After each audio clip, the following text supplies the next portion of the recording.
Hi, Glenn from Aussie Tech Heads. Join Will, Eric and myself as we bring you the latest, most up-to-date, important tech news that affects you from Australia and the world. Weekly podcast available each Friday through iTunes. Watch the live stream recording of the show at live.thesecrethub.com each Thursday night, 7:30pm or GMT plus 10. Call in live via Skype or chat in our lounge. However you get us, just make sure you do. Listen or visit our website for more information, www.aussietechhead.com.au. Aussie Tech Heads, Australia's longest running tech news podcast.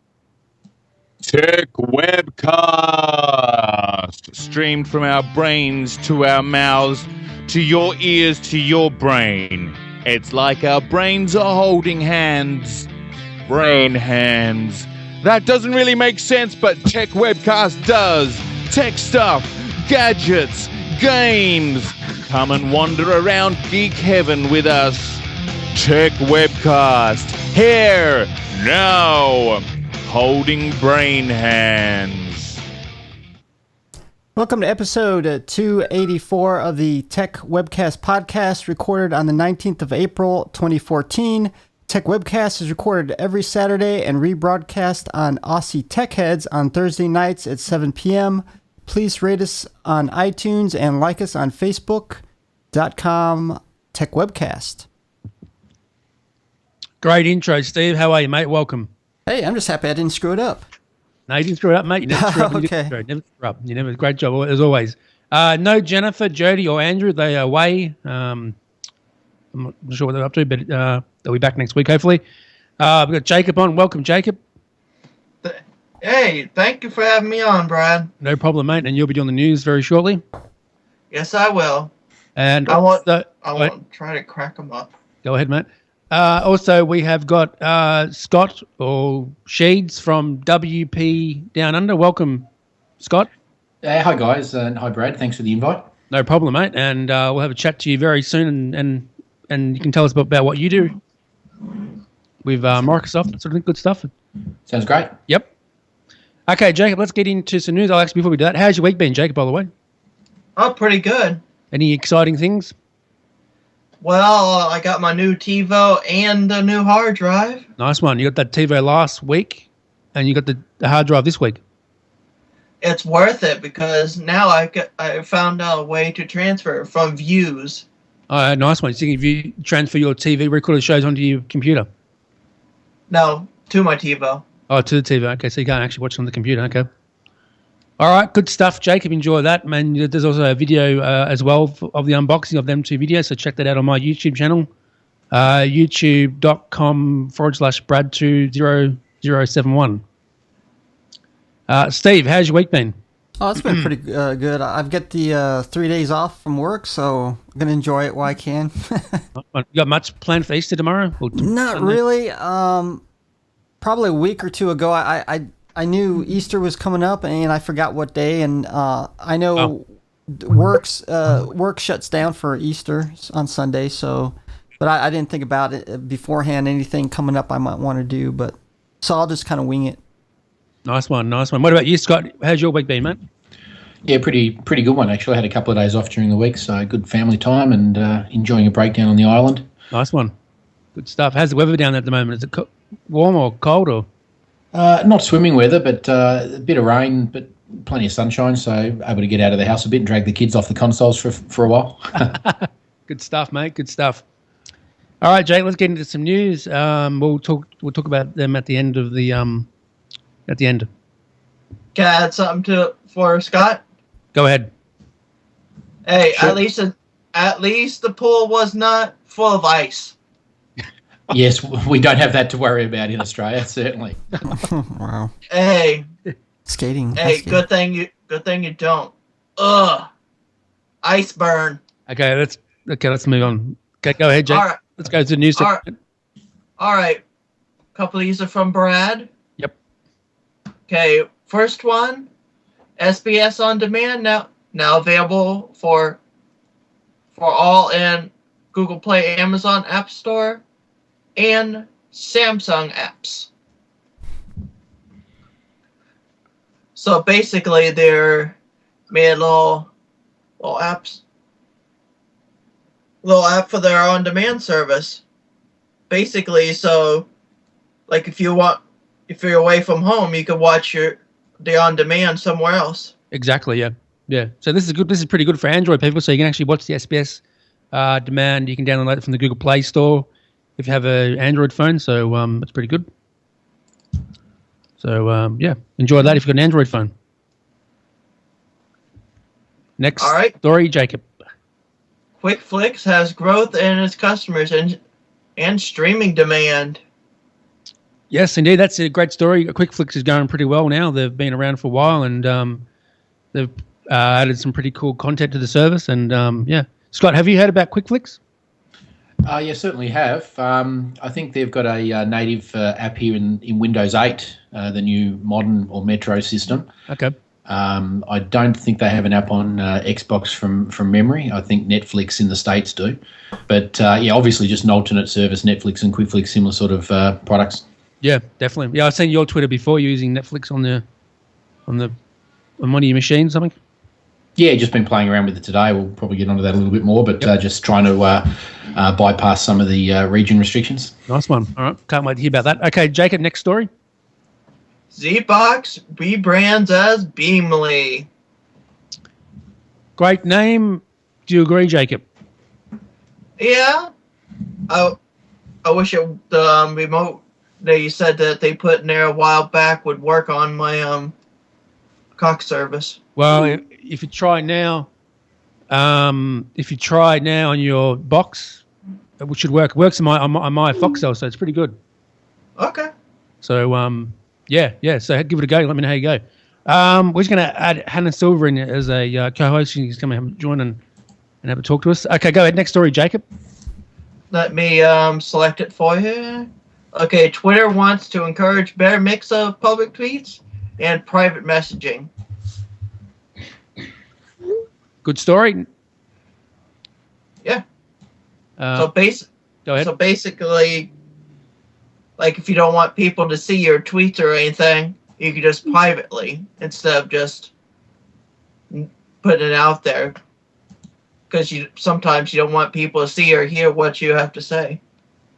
Well, there's so many apps out there now that do direct messaging. There's Twitter and Facebook and that sort of stuff. And, Scott, do you use that sort of stuff, Facebook and that sort of thing? And oh, look, I certainly have a Facebook page for my website and a personal one I use more for family. Yeah. I guess I tend to be much more active on Twitter. That's probably the main social media I engage on, sort of Facebook secondary. Yeah, definitely. Yeah, I agree. What about you, Steve? What's your view on them stories? And I know we're going to... Yeah, we're going to get a couple more. So it might just need to talk through it. Go ahead. Actually, what a little bit with what Jacob was saying about Twitter. Now, I had Flickr app for a while, and I finally started uploading some pictures. But there's something that kind of perturbed me a little bit. I took a photograph of my iPhone. I didn't realize it automatically synced my photos up to Flickr. A new version came out, so it allowed me to shut that off. Yeah, that's good. Great update, by the way. That Flickr app, really nice design and looks great on the iPhone. And that kind of reminded me that too. Hopefully, because a lot of times they don't give you. Usually, it should be shut off by default, to private. A lot of things, but a lot of times they don't do that. They want you to share it as much as possible. So by then it's too late if they come up maybe with a new update or something like that. So hopefully most of these apps will go to choose it set privately, but let people know, you can make this public if you want to, but a lot of times they don't. So. All right, Scott, do you use Flickr at all? Yeah, I have a Flickr photo stream that I use for my Lumia 1020, which is sort of the sort of best in breed camera phone out. Okay. So I tend to put a lot of photos up onto Flickr there just to show off some of the great shots you can take. But I think we're still probably waiting for a bit of an updated app from Flickr. I think the Windows Phone version is a little old, so we're sort of wanting to catch up on some of the new features. Okay. Is Windows Phone, is that behind in apps and stuff like with Flickr and Facebook? Do they still get a lot of updates on that sort of platform? Or? I think last year and so far this year, the gap on apps has closed pretty significantly on sort of your top 50 sort of most used apps. Okay. So there's very few apps now that actually don't have an official one in that sort of top list. So Instagram's on there, Facebook's in there, etc. So Twitter official client apps, all those sorts of things are there, as well as the apps that are baked into the OS. So some of them have been integrated into the operating system. Okay. So you can just from your Me tile and all that do various postings. Some of that's changing in the latest update, but yeah, essentially most of the major apps are pretty much have caught up on Windows Phone. If not, in most cases, there's an unofficial client that you can use, which someone's put together that will give you basic functionality. Okay, nice one. I think Jason from TechOU, he's made a Ice TV app for Windows. Oh, okay, I wasn't aware of that. I know he does a few different apps out there, but I hadn't seen the Ice TV. I don't use their service. Oh, okay. I've seen something like that. I think it's a TV guide. I'm not sure. I need to speak with that, but yeah, it looks cool. Good. I think he's done a podcast app. I know. I've seen a podcast app. Yeah. Yep. Oh, interesting. Nice. Okay, next story, Jacob. This is the one that I found for Facebook. Okay. I have two from Facebook. Okay, go ahead. Facebook nearby friends feature, keep track of your pals, but only if they want you to. So basically, the app highlight, Facebook just, I would say, made the same idea. So basically, chat to them, see if they're near, but if I get that in my app, I shut it off quick, fastly. Yeah, well, I use Highlight. I don't use it. I don't use anything to do with Facebook, that sort of thing. I'll shut that off too, but Highlight's pretty cool. I use Highlight a lot. Steve, what about you? What do you think of that story? Yeah, I could see, you should be able to choose, if you want certain things to go out. Of course, I kind of mentioned this before. If you want certain things to be private or some things to be public, obviously. So I think that's good. Mm-hmm. All right, that's good. There's an option there to turn off, right, Jacob? Yes. Okay, cool. That's good. That's a good option to have. What about you, Scott? Do you use Highlight or them sort of apps at all? Or? I don't really use Facebook to do any friends tracking or nearby or anything like that. So. Okay, cool. All right, Jacob, next story. Well, this one's from Gizmodo, and it's from General Mills, and it's about Facebook.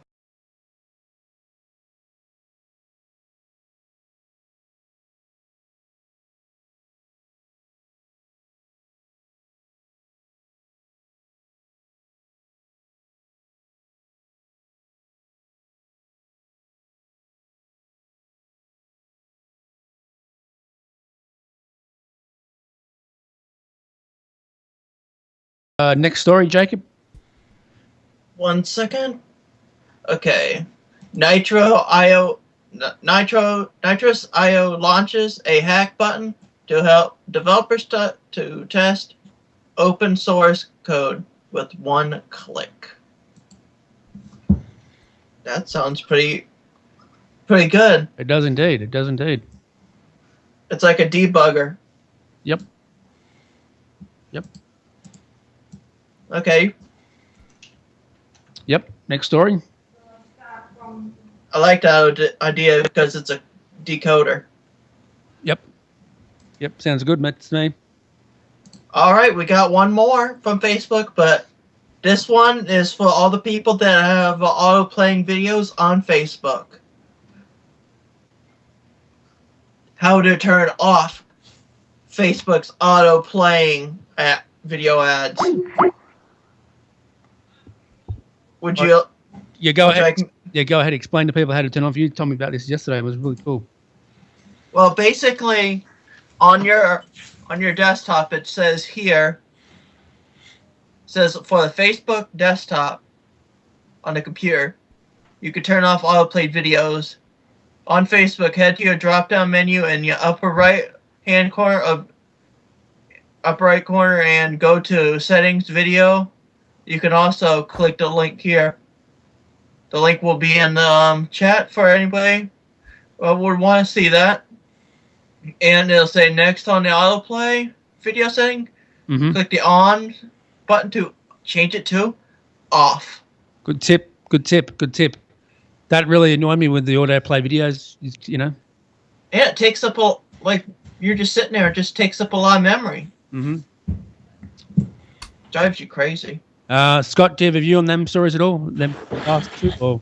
Yeah, certainly. The last one's a great idea because, that annoys the hell out of me too. Whether you're on the Age website or, in Facebook, autoplay videos should just not be happening. But a couple of quick things I wanted to mention. First of all, the SBS On Demand from the top lead story. Yep. One of the few chances and opportunities where people in the Microsoft ecosystem can actually say we had that pretty well covered. So SBS On Demand was a Windows Phone title from back in 2012, I think. Okay. So. And we actually had SBS On Demand launch with the Windows 8 App Store. So pretty good coverage there, and nice to be able to say, hey, we've had that for ages, you Android users. Yeah. And I guess one other one we touched on about the App Gap. There's just an interesting website that people can go to if they were considering Windows Phone. Okay. It's a beta service on the web called xyo.net. And essentially what you do is you type in xyo.net, and up the top it'll be key in which type of phone you're looking at or which type of app, and you can actually match apps from, say, the iOS platform or Android platform and then see the equivalent app in the Windows Phone store. Oh, nice. So that you can actually check to make sure you've got coverage with either official or unofficial client apps. Good stuff. Okay, anything else, Scott, you want to mention, mate? No, that's probably it for the stories. Okay, what about you, Steve? Any views on them stories, mate? Actually, the General Mills one is kind of interesting to me. And I think this kind of goes to like terms of service with different companies, and I could see where they're going to have a hard time in court if something happens, and where the courts are going to allow them to, just because they put in their terms of service. It might apply to some of their services in contests, but obviously if it interferes with the local laws or the federal laws or something like that, I could see where they would lose this. I know that a lot of companies or retail or whatever, I'll give you an example, people leaving their shopping carts out in the parking lot and then have it hit your car. A lot of times they'll put in the store, we're not liable for any, damage to your car due to shopping carts or whatever.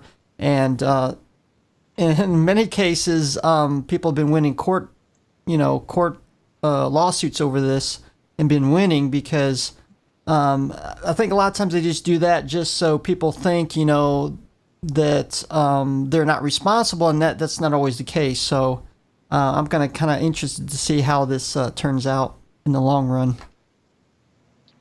All right. Anything else, Steve? No, I think that was it. All right. What about you, Jacob? What's your view on them stories? I was telling you as I was reading you. All right, that's good. Good stories, mate. Good stories always. We've got Scott from WP-Downunder. Welcome, Scott, to the show. Thanks, Brad. Good to have you, buddy. And tell us about what you do with Microsoft. Yeah, so essentially, I'm someone that's well and truly sort of a fan and enthusiast of the Microsoft ecosystem. So whether that's across phone, PC, Xbox, and so on. Yep. And a few years ago, I was sort of doing a bit of work through other forums like Whirlpool and things like that, where I was sort of advocating about Windows Phone and talking about my experiences. I think I wrote the wiki on Windows Phone originally at Whirlpool, and then I thought, bugger that, I'll start putting my own blog together rather than doing work on other people's sites. And so, put together my first web blog and started off as sheeds.com and then renamed it into WP-Downunder, and probably for best part of 2.5 years, I've been sort of advocating about Windows Phone, trying to be a bit of an enthusiast in the community, advocating, asking companies in Australia and organisations to try and get behind Windows Phone and providing help and feedback to people in the community. Nice one. And hello, Hannah. Welcome, Hannah, to the show. Thanks for having me. Sorry I'm late. That's okay. Good to have you on. We're speaking with Scott. He does Microsoft things. Cool. Social media. Hey, Hannah. Hi, how's it going? She's new. She's just coming to halfway through the show. So. No problem. So I guess of late, the last few months, the website's taken a little bit of a back seat, and probably most of my activism and engagements through Twitter. Yep. So I'm pretty active on the handle WP_Downunder.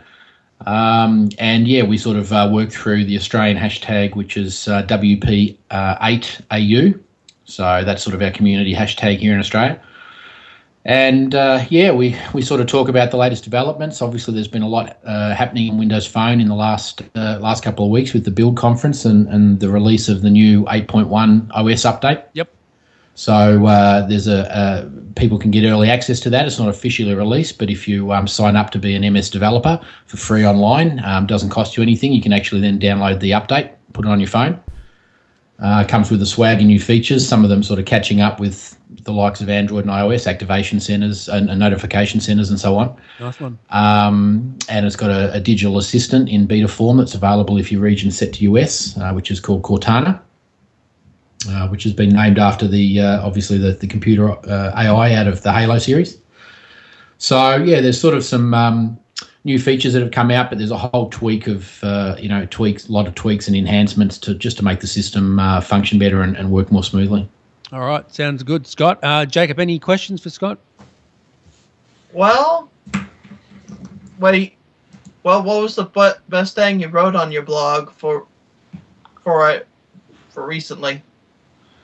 I guess recently I've been involved in a bit of a long-running engagement here with the government broadcaster in Australia, the ABC.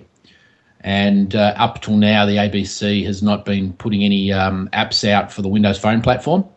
So last year I sort of started a campaign there with a hashtag OurABC2, and that progressed into a Freedom of Information Act request on the ABC to try and provide some data, and that's just been answered. So I've had a lot of community support through that post more recently, and I'm still working with them to try and challenge them about their lack of app support for Windows Phone.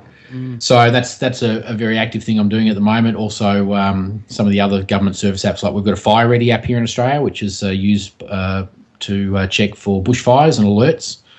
And I've been trying to get an update of that onto Windows Phone with the relevant authorities that are behind that app. So there's a lot of that sort of activism work, and then just a lot of sharing helps and advice online with various community members. Brad, I think you wanted to know about the Xbox One. Yeah, please tell us about that. Yeah. So obviously the Xbox One launched a little while ago, and I got a day one version and have been enjoying playing around with it, particularly since Titanfall came out, which is a fantastic game for the platform. Yep. But one of the things that you can do with the Xbox, which isn't widely known with the latest version, is you can change your regions on it to US and download the apps out of the US store. Now, some of those apps, the way they're coded, won't function when you change your region back to Australia. But if you're using popular DNS, geo-block services, like something like an Unblock and all that, you can actually, I've just tested this morning, you can actually get access to the US Netflix and Amazon Prime apps. Yep. Change your region back to Australia, and with your DNS routed through the US, you can actually use your subscriptions to those services and watch through the apps here in Australia on the Xbox One. So that might help tip you over the edge for getting one yourself. Yeah, I do want to get one. Yeah, I am actually using Netflix on my iPad, and I'm using what's it VPN called? Unitelly. That's it, Unitelly. Yeah. So yeah, that would work great. Then yeah, that sounds good. Yeah, well, certainly I've just had running this morning, checked out before the podcast that I was able to use a Netflix account to run content here. And also, as I said, Amazon Prime. Now, I didn't have an access to try some of the other US services. I think there's FX Now and is it Voodoo? Voodoo, yep. So I don't have accounts for those services, but there's a possibility they could work as well with the appropriate DNS changes. Nice one. Okay, Hannah, any questions for Scott? No, I'm just enjoying listening to you talk. Okay. Good stuff. Glad you're enjoying our speaking. You use Netflix, don't you, Hannah? You love Netflix. Yes, I do. What sort of shows have you been watching at the moment? I'm generally addicted to Star Trek Next Generation. Okay. And other than that, I've just been watching some random movies. I watched a terrible one yesterday. I watched Hansel and Gretel Witch Hunters. That was awful, but I watched the whole thing because it was on Netflix. Okay, cool. Okay. Steve, any questions? Actually, I didn't know Hannah was a Trekkie, but that's a long story. I'm not allowed to call myself a Trekkie. Trekkie. I just happen to watch a lot of Star Trek, that's all. No. I'm kind of a Trekkie. I got a phaser in the other room. That's insane. You mentioned actually a couple of questions for you.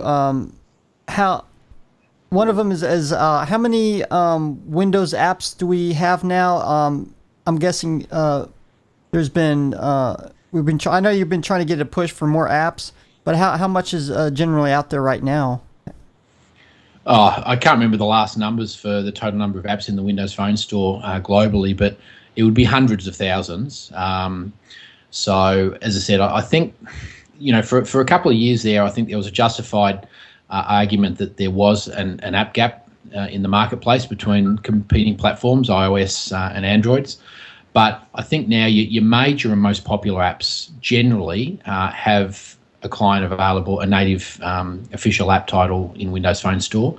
If not, there's unofficial clients there, but the majority of the key ones there. I mean, some of the specific ones, like I don't think Snapchat's there. A lot of kids use that these days.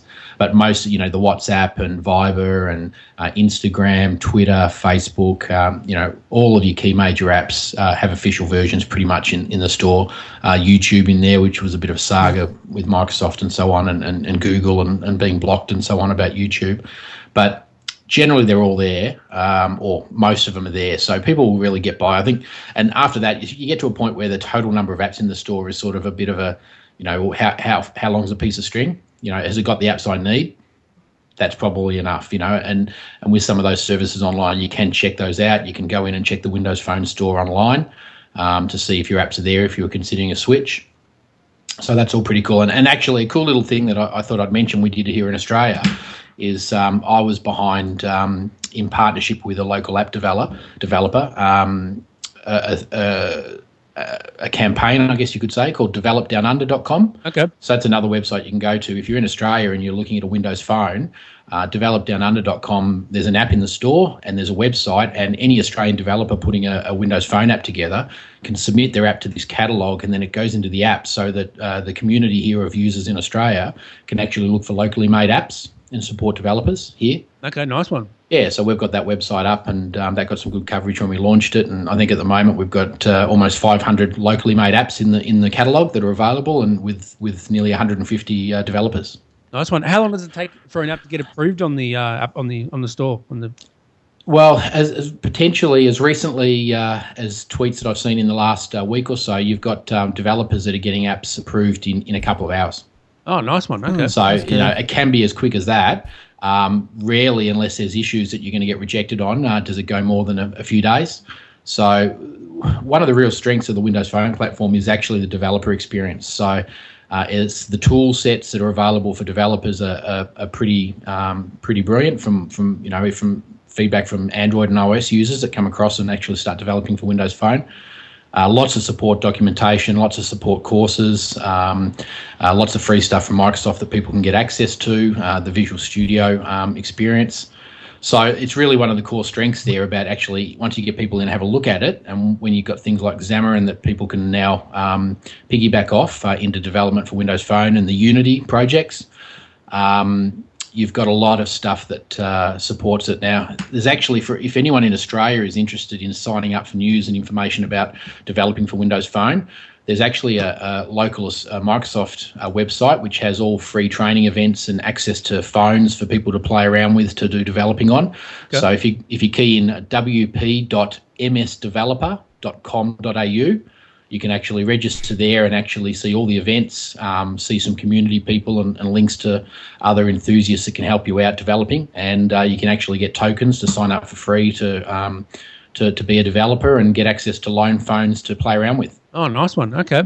Good so, yeah, it's one of the real strengths, and it's something that, we engage a lot in through the community on Twitter. Very cool. Very cool. Now, what's phones been popular so far now, Scott, with the Microsoft phone? Well, there's a couple of different breaks because the Windows Phone, since Lumia, the Nokia Lumias have about over 80% of the market. So they just dominate. Obviously, Nokia is being acquired by Microsoft with the devices division. So essentially, it becomes a Microsoft phone shortly. But the Lumias have over 80% of the share globally, and that's the same in Australia. They actually knocked off Android devices as being the most popular entry-level cheap mobile phone device, the Lumia 520. So I think it's the highest selling phone in its price bracket in Australia. Wow. which is pretty cool. And then you've got all the way up to the sort of rich, premium device of the Lumia 1020, which is what I cart around. Okay. And that's the one with the 41 megapixel sensor in it. So Yeah. it's just incredible for photography. I've actually got the second most recent post on the blog is just some of the snaps I took recently getting up for a sunrise hike. And the camera's just incredible in that. Wow. Okay. Anna, what do you think about that? I'm pretty interested in the idea of a phone with an amazing camera in it, because I have come to photography when I was a kid and through film, and for a long time, even while everyone had their new digital cameras out, I was like, no, I'm sticking with film. And in the end, the convenience of having the digital camera on the phone just became too much, and I just gave in to taking photos with my phone.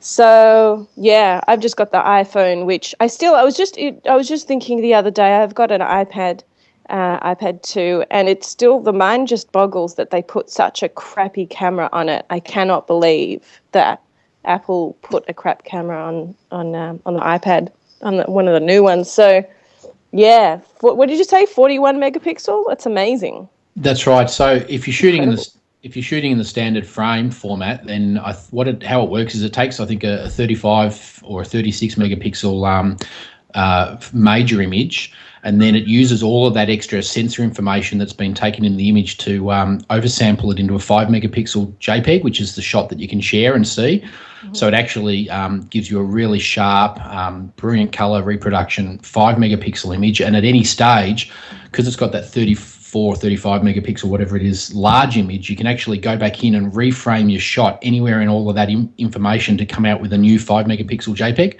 So you can actually zoom in 3 times optically from the original image without having to reframe or go in and reshoot it. Yeah. So yeah, it's pretty cool. Really worth having a look at. If you like photography, it's got all of your manual controls, your ISO, shutter speed, exposure. You can take images in DNG, RAW format for post-processing in that's what I was going to ask. Okay. Yeah, Lightroom. So it really is. Nothing comes close to it in the current market for camera experience on a phone. Okay, good answer. Okay, what about Steve? Go ahead.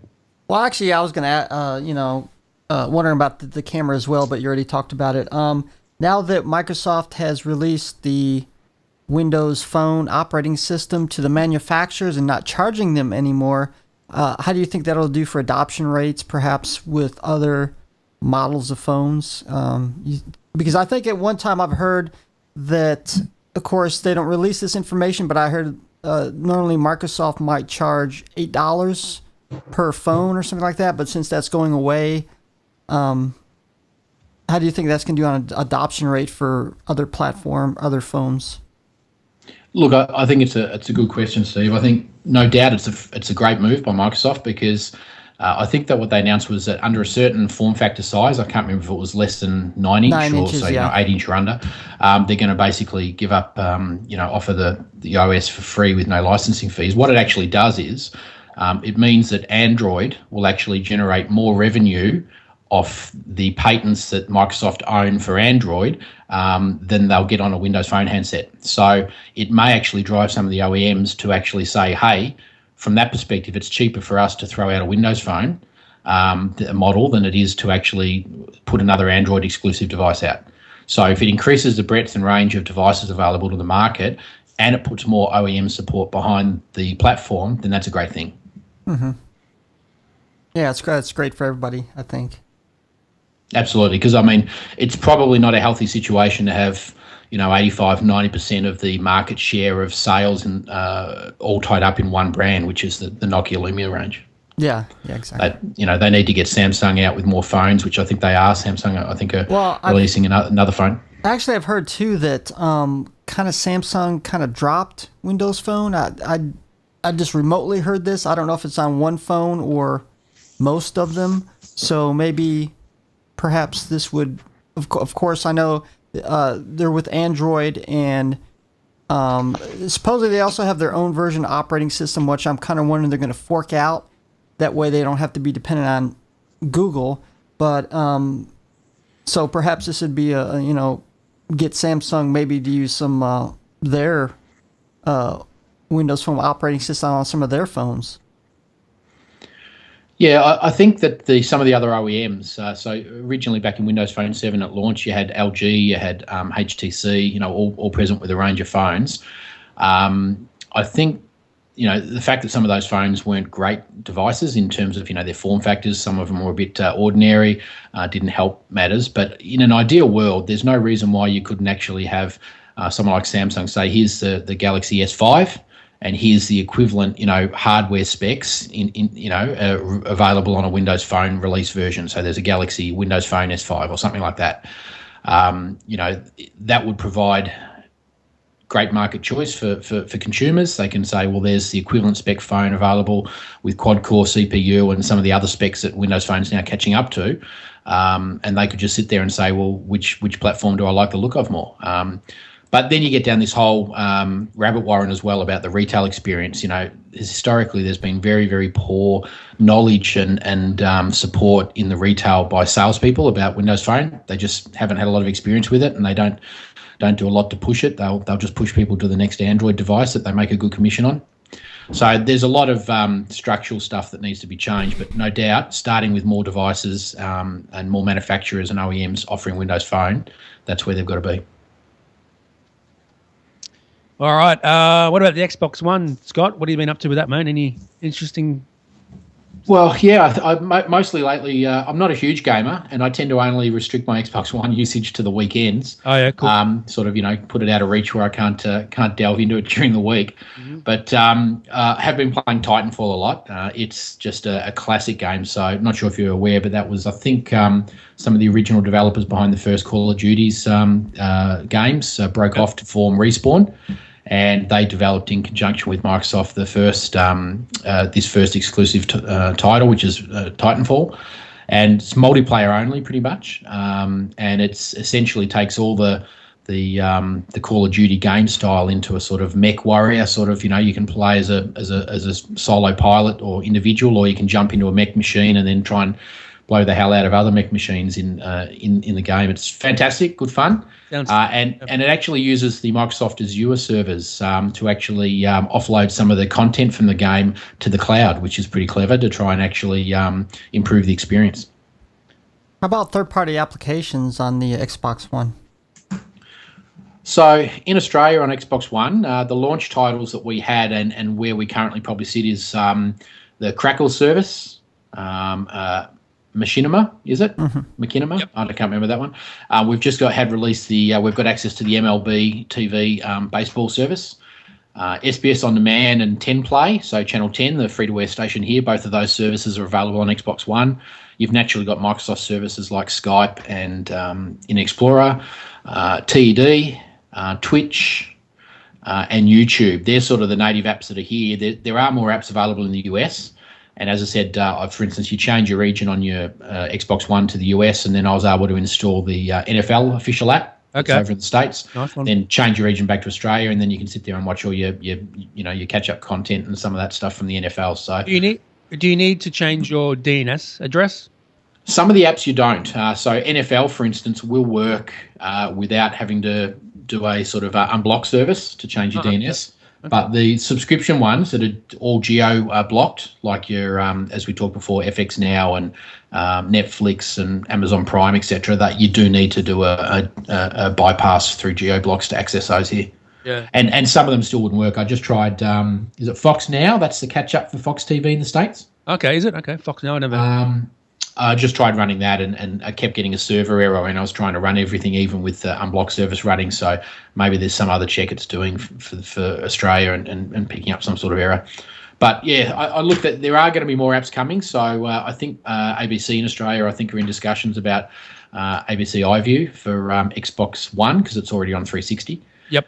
And I'm anticipating over the next 6-7 months, we're probably going to see more apps being rolled out in Australia for Xbox One. So how come there's no ABC iView on the phone yet and tablet? Is there an app on that? Look, I think Android users would be pretty familiar with the fact that the ABC's been pretty iOS-centric in its approach over the last few years. Mm-hmm. And I think, Android only got its iView app in, November, December last year? Yeah. Yep. So it was a long fight. And look, the share information I've got out of the ABC is that what they see from their logs and from their hits on their side is they see about 55% of their market hits coming from iOS devices, and about 35% coming from Android devices, and then 10% of the rest, of which Windows phones are a very low number there. And if you have a think of those numbers in Australia, they're actually the flip side around of the market position for share in the phones. Android's the clear dominant market player here with 60%, and Apple's been slipping. Apple's been going backwards as Android's been growing. Right. Yep. So what that tells me is that if you've got people coming to your website in a complete 180-degree turnaround from the share of devices in the market, then as a business or an organisation, you must be presenting yourself in a certain light to capture more of those users, and that's what I think the ABC are doing. And yeah, so I'm pretty frustrated and been in a sort of long-running sort of battle with them about trying to get feedback on Windows Phone. But I did get my Freedom of Information Act. I did manage to get data logs for 12 months usage of their websites to see which devices are hitting their sites. And in particular, I'll be putting a post out shortly where I've identified what statistical impact my campaign last year had for our ABC2, where we got Windows Phone users in Australia to hit 4 different websites from their phones over a weekend, and statistically we wanted to see what level of jump in the hits they saw, and I've been able to ascertain all that information from the ABC. And what about a Foxtel? Foxtel app for Windows Phone is not yet out. They've been citing low market share and haven't confirmed. I think they're looking at it, but they haven't confirmed an ETA. What else is there? I think we've got the Telstra 24/7 apps. As far as ABC footy goes, they're releasing the NRL live app later this year, and they're working on an AFL app at the moment. So you can see the lag that's taken. There has been a particular lag in video streaming type apps coming to Australia. So because of the codecs that Windows Phone uses, it's slightly different to what the current Apple and iOS ones are, and Google ones. So you'd basically need a third-party service, or you need to invest to generate different codecs to send content to Windows phones. Nice. Okay. All right. Cool. What about the apps on the Xbox 360 and the Xbox One? What's the difference between them two? And not much difference. Most of the apps that are most of the apps on the Xbox One are apps that are available on the Xbox 360. I think the Xbox 360 does have a slightly broader range. As I said, it's got iView and a couple of others in there, but they just haven't because I think they're different code base. So from the Xbox 360 to the Xbox One, you're basically having to I think do the apps on a different code system. One of the things Microsoft has been working to is this universal apps concept, where they're trying to actually get the underlying APIs and base code very similar across whether it's console, phone, or PC with Windows 8. And the latest Windows Phone 8.1 does that. So pretty much the APIs, as I understand it, for your phone, developers can actually use Visual Studio and set up to actually put the sort of the underneath belly of their apps together once, and then just tweak it for the different front ends and sort of almost publish once, for multiple apps. Not quite there yet, but it's getting closer and closer, which will provide a lot of reach for developers. You think about the ability to actually create, one set of code and then just do with some tweaks, just publish to 3 or 4 different platforms. It's pretty awesome. All right, nice one. Hannah, do you have any views on them, on what Scott was saying? No, I'm just listening. Cool stuff. Have you seen the ABC iView app on the iPad, Hannah? Yeah, I use it. I use it sometimes. Yeah, it's a good app. Nice, very nice design. I'd like to have. Yeah, I when I watch iView, I've got a Samsung Smart TV, so I tend to watch it through the app on that, which is great. Okay, good. Nice one. Yep, good stuff. Jacob, any questions? Not really. You got a question about Skype, though, haven't you? Well, that one I would have to ask offline. Okay, all right. But you use, what about Windows 8, Scott? Can you tell us about that? The new Windows 8 and that sort of thing? Yeah, so look, I guess Windows 8 has had a lot of coverage in the media of late because obviously Microsoft have had to backpedal a little bit. They were probably guilty of putting too much change into the operating system for the average user, and particularly for enterprise. So Windows 7 to Windows 8. Windows 8, I think, is a superior operating system. I think the back end underneath it runs better than Windows 7 again. But the Metro or the modern sort of style start screen that they introduced is sort of, and some of the touch features that they added in sort of put off some of the traditional keyboard and mouse desktop users. Okay. So over the last few months, there's been a few different updates that have been coming out that have been sort of backpedaling from that a little bit and introducing things like taskbars and start menus and shut down icons on the screen, etc. So what you really have is a situation where they're sort of trying to appeal back to the masses with some tweaks to the system for desktop and mouse users. So I tend to find, I tend to be fairly desktop central. So I love a powerful desktop PC and sitting on that, playing around with the computer that way. I think touch on tablets and phones is sort of more just general entertainment and fun. The Surface tablet, sort of combines the best of both worlds a little bit. But, essentially Windows 8.1's just come out. And, again, that provided some tweaks for desktop and mouse. So that's now available. And the key thing with Windows 8.1 is I think they're announcing that all Windows 8 users have to upgrade to the 8.1 update to continue getting support. They're making it like a compulsory update. Oh. And as you probably know, Windows XP has also lapsed for support from Microsoft, which is pretty public. So essentially everyone now that's got XP on their PC really should have by now been weighing up a move to Windows 8. And in my mind, if with a couple of tweaks to the operating system running Windows Phone 8.1, Windows 8.1, there's no need to be thinking about Windows 7. You could just go to Windows 8.1 and just run off the desktop.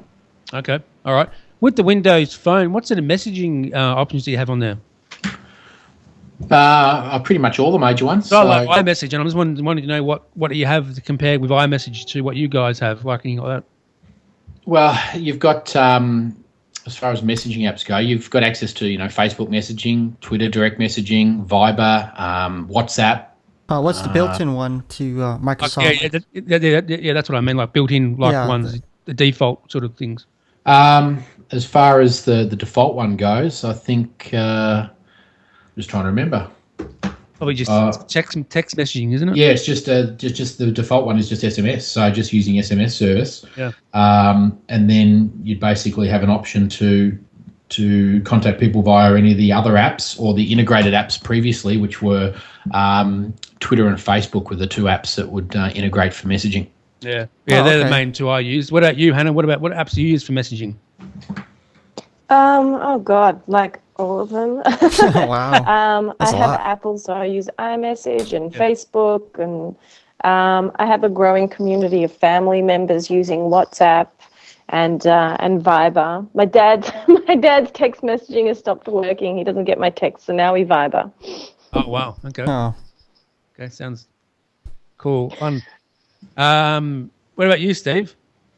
I primarily use the iPhone, so whatever iMessages or whatever, mostly on that one. Yeah, iMessage, and I never use Skype on my phone. What about you, Jacob? Just iMessage and Facebook. That's about my main ones. Yeah, I've been getting into the Facebook Messenger app. That's a cool app. Yeah, I think they made that separate now. You can't. Yeah, they have. Yeah, I think they're making you to use it now. I think you can't use the actual messages on the Facebook app phone. On the phone. Yeah, they're copying Google Plus. All right. Any more questions, Steve, for Scott? No, I think that's it. That's it. All right, Scott, where can they get hold of you and if they want to ask you any more questions, mate? Yeah, so you can, all my contact details are via the blog, which is WP-Downunder.com. Yep. I guess where I tend to be most active at the moment, and you can, my links to my Facebook and everything off that is Twitter. So the Twitter handle is at WP_Downunder. All right, good stuff. You can get me on Twitter at Brad Oz on Tech Webcast. Jacob Jones, what about you? Find me at JazzBot326691Z and at TechLuster. Okay, which is no longer around. Hannah, what about you?